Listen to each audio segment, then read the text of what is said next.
तो एक आखिरी सवाल कोई भी अगर करना चाहते हैं तो आप लोग कर सकते हैं, आखिरी सवाल। राजेश भैया, मुझे एक सवाल करना है फिर। ओके ठीक है, करो।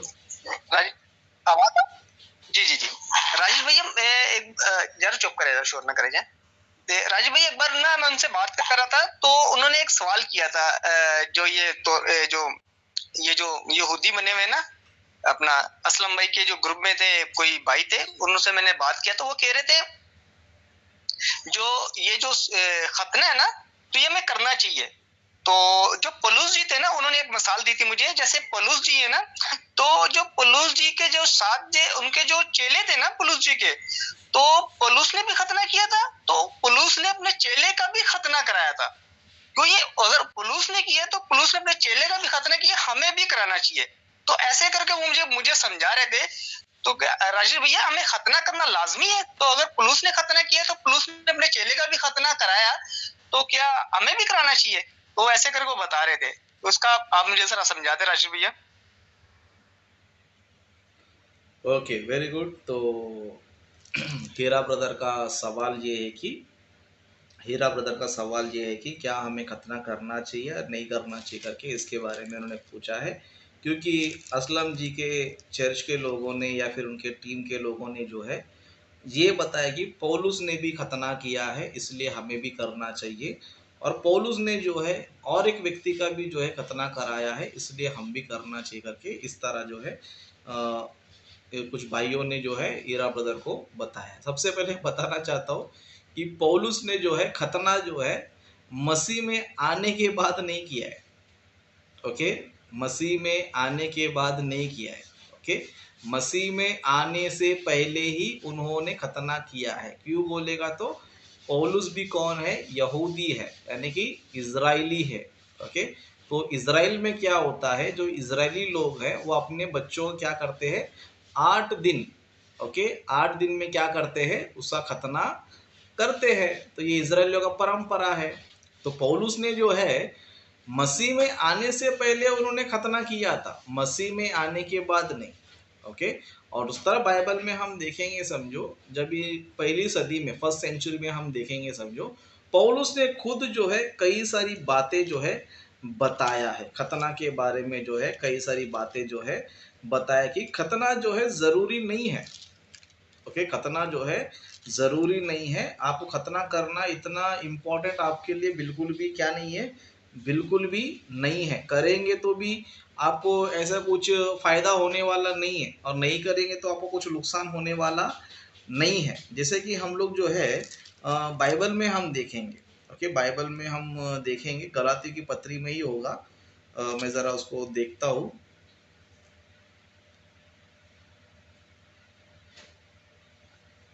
ओके, गलातियों की पत्री उसका 5वां अध्याय, उसका हम लोग जो है 6वां वचन में पढ़ेंगे। ओके, गलातियों की पत्री उसका 5वां अध्याय 6वां वचन में पढ़ेंगे। यहाँ पर पौलुस जो है कलीसिया को क्या कर रहा है? आज्ञा दे रहा है, यानी कलीसिया कुछ बातें लिख रहा है। क्या लिख रहा है? मसीह यीशु में न खतना और न खतना रहित कुछ काम का है, परंतु केवल विश्वास जो प्रेम के द्वारा प्रभाव डालता है। ओके, मसीह में जो है खतना कुछ भी मायने नहीं रखता है।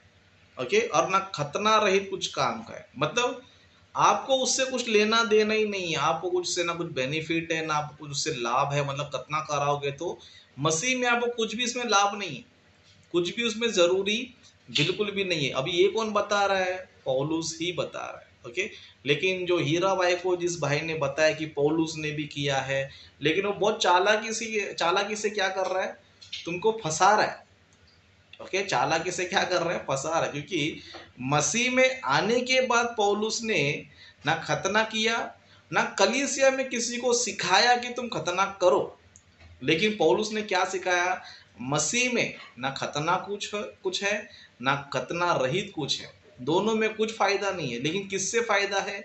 विश्वास से। ओके, आप यीशु मसीह पर विश्वास करो, यही तुम्हारे लिए काफी है। खतना कुछ मायने रखता ही नहीं, क्योंकि रूल्स है ही नहीं है नया नियम में।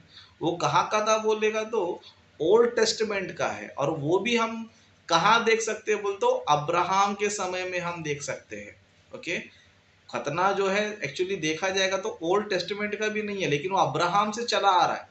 अब्राहम जी को परमेश्वर ने आज्ञा दिया था, तो अब्राहम के जो संतान है वो इजरायली लोग भी है, तो उनको भी क्या था, ये लागू था, उनको भी ये करना था। ओके, लेकिन मसीह में आने के बाद अब ये सब कुछ भी जरूरत नहीं। खुद कौन कह रहा है? पौलुस कह रहा है। ओके, तो फिर भाई ने और एक भी बात बोला था कि एक भाई को जो ना खतना कराया। ओके, तो ओल्ड टेस्टमेंट में जो है कुछ प्रॉब्लम के वजह से ये लोग क्या करते थे पता है? कुछ झगड़े ना हो, कुछ समस्या ना हो, कुछ दिक्कत ना हो, तो इस तरह वो लोग क्या करते थे पता है? प्रॉब्लम क्रिएट नहीं होना चाहिए करके वो लोग क्या करते थे? व्यवस्था का भी क्या करते थे? पालन करते थे। लेकिन वो पालन करने के लिए नहीं, समस्या झगड़ा नहीं होने के लिए क्या करते थे? करते थे। जैसे कि छोटा सा उदाहरण देता हूँ, है ना? हम मसीह लोग जो है क्या करते पता है? सभी चीजें खाते हैं हम लोग, है ना? वेज भी खाते हैं, नॉन वेज भी हम खाते हैं। ओके, वेज भी खाते हैं, नॉन वेज भी हम खाते हैं। लेकिन कभी कभी कोई हमारे पास जो है वेज वाला आता है, मतलब शाकाहारी वाला आता है हमारे पास, है ना? तब हम लोग क्या करते हैं? शाकाहारी व्यक्ति को बुरा नहीं लगना चाहिए, उसको जो है हमारे भोजन से ठोकर नहीं लगना चाहिए करके हम लोग क्या करते हैं? उस भोजन को हम नहीं खाते, मतलब नॉन वेज को हम नहीं खाते। तो इसका मतलब ये नहीं कि हम लोग नॉन वेज नहीं खाते करके नहीं, वहां पर कोई झगड़ा ना हो, या फिर जो भाई है उसे बुरा ना लगे, या फिर वो कुछ मिसअंडरस्टैंडिंग ना कर ले, इसलिए हम क्या करते हैं? वहां पर गोश्त को यानी कि मांस को हम नहीं खाते। तो बाइबल हमें ये सिखाती कि सिचुएशन के हिसाब से चलो, परिस्थिति के हिसाब से चलो। इसके लिए पौलुस क्या करते थे? परिस्थितियों के हिसाब से चलते थे। कौन से हिसाब से? परिस्थितियों के हिसाब से। इसके लिए पौलुस जो है बाइबल में कुछ बातें कहते हैं कि मैं जो है ना सबके लिए सबके समान बना, है ना? सबके लिए सबके समान बना, यानी कि मतलब मैं यहूदियों को छुड़ाने के लिए मैंने क्या किया पता है?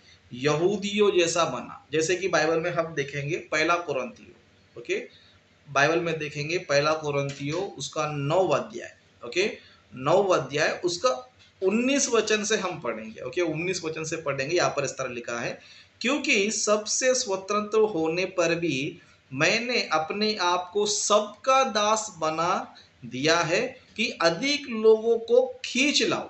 मैं यहूदियों के लिए यहूदी बना कि यहूदियों को खींच लाओ। मतलब पौलुस यहाँ पर क्या बता रहे हैं? मैं यहूदियों के लिए यहूदी बना, मतलब पौलुस जो है यहूदी नहीं है, अभी मसीह में आने के बाद वो यहूदी नहीं है। लेकिन यहूदियों को अगर समझो मसीह में लाना है समझो, तो मुझे क्या करना पड़ेगा? यहूदियों जैसे बनना पड़ेगा, उनके कपड़े जैसा पहनना पड़ेगा, उनके साथ दाढ़ी रखना पड़ेगा, उनका जो कुछ रूल्स एंड रेगुलेशन है उसको भी क्या करना पड़ेगा? थोड़ा थोड़ा यूज करना पड़ेगा। उनकी तरह खतना का हो गया, उनकी तरह बाल रखना होगा, उनकी तरह सर मुंडाना हो गया, तो मुझे क्या करना पड़ेगा? उनकी तरह मुझे रहना पड़ेगा। और इस तरह आगे क्या बताते हैं, है ना? मैं यहूदियों के लिए यहूदी बनना कि यहूदियों को खींच लाओ, और जो सॉरी, जो लोग व्यवस्था के अधीन है उनके लिए मैं व्यवस्था के अधीन ना होने पर भी व्यवस्था के अधीन बना कि जो व्यवस्था के अधीन है खींच लाओ। व्यवस्थाहीनों के लिए मैं, जो परमेश्वर की व्यवस्था से हीन नहीं परंतु मसीह की व्यवस्था के अधीन हूँ, व्यवस्थाहीन सा बना कि व्यवस्थाहीनों को खींच लाऊं। मैं निर्बलों के लिए निर्बल सा बना कि निर्बलों को खींच लाऊं। मैं सब मनुष्यों के लिए सब कुछ बना कि किसी ना किसी रीति से कई एक का उद्धार कराऊं। मैं यह सब कुछ सुसमाचार के लिए करता हूं कि औरों के साथ उनका भागी हो जाओ। मतलब पौलुस क्या कर रहे थे पता है? यहूदियों के पास जाते तो यहूदियों की तरह रहते थे, ओके, और जो व्यवस्थाहीन मतलब जो मान लो अन्य जाति जैसे लोग हैं तो उनके साथ क्या करते थे?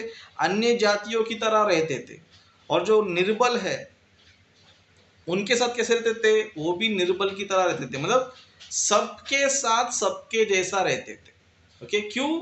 क्योंकि सुसमाचार सब लोगों तक पहुंचना चाहिए, और सभी लोग जो ना सुसमाचार को एक्सेप्ट करना चाहिए और प्रभु में आना चाहिए।